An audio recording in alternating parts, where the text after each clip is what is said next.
A1 is the entry-level model into the Audi range and promises a premium car experience within the compact dimensions of a small hatchback. The A1 has recently been updated and facelifted, but the exterior changes are very subtle. There's new wider and flatter single-frame grille, there's new lights, there's new bumpers, but the A1's classic and handsome shape is kept. There's still the option to customise the A1 by changing the colour of the roof arch, and there's some new alloy wheel designs and some new colours. But it's in the cabin where the A1 really shows that it's a cut above the rest. It's kind of like a distilled down version of the cabins in bigger Audis. So that means lots of really good quality plastics, chrome trim, neat design details like these circular vents, and just a really clean and simple layout that is very sophisticated.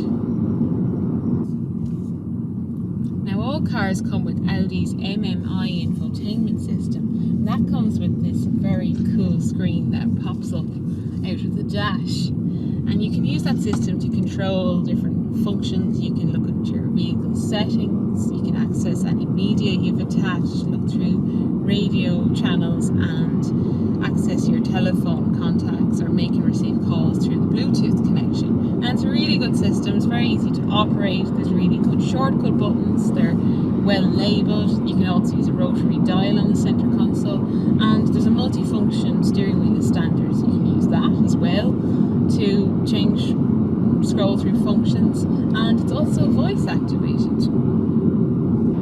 There are 3 trim levels for the Irish market, so there's an entry model, there's SE, and then there's S-Line. Now the standard equipment is very good. You get alloy wheels, you get air conditioning, you get electric windows and mirrors, and there's a trip computer, and of course there's that great infotainment system as well.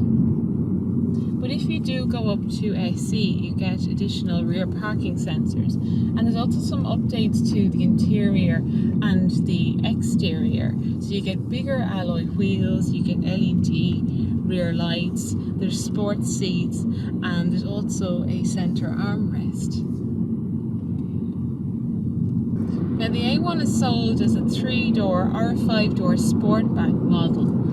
But the 3-door is just slightly compromised by the fact that there's only 2 designated seats in the back. There's 3 in the 5-door car. In terms of space back there, well, I was able to sit in behind with my driver's seat in my preferred driving position, and I had plenty of space. But I think if you had a taller driver, legroom could get a little bit tight. The boot is the same size in the 3-door and the 5-door, so it's 270 litres, which is a reasonable size for a small car like this. But the big news for the new A1 is the new engines. There's 2 new 3-cylinder units. One's a petrol and one's a diesel. Now this test car I have has the 1 litre TFSI petrol unit with 95 brake horsepower, so it's a brand new unit, and it's extremely refined, very quiet on the move, and it's quick as well. The other new engine is a 1.4 TDI diesel with 90 brake horsepower, and it's very efficient as well. And then Audi have revised the old 1.4 petrols and the 1.6 diesel to make them a bit more efficient. But I think one of the new 3-cylinders should suit the needs of most people, and it'll keep the costs down as well.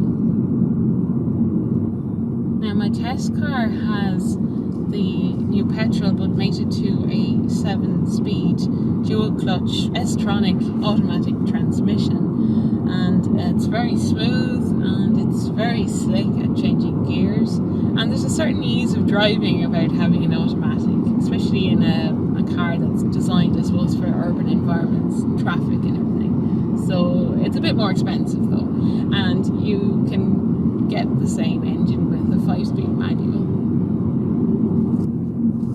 And the A1 never feels out of its depth on the road, despite its size or even having a small petrol engine under the bonnet. And it's very hushed as well, even on the motorway.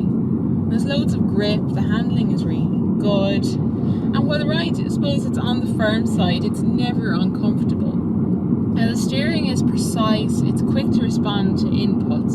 I just think there's a slight, I suppose, inertness or lack of feedback that stops the A1 from being a truly fun car to drive. It's more of a comfortable, refined and predictable one.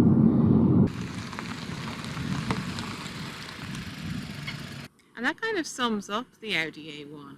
Audi has packaged all the attributes of a premium car: the classy looks, the top quality interior, sophisticated drive, and the efficiency that small car buyers want. And what you're left with is a very desirable small car.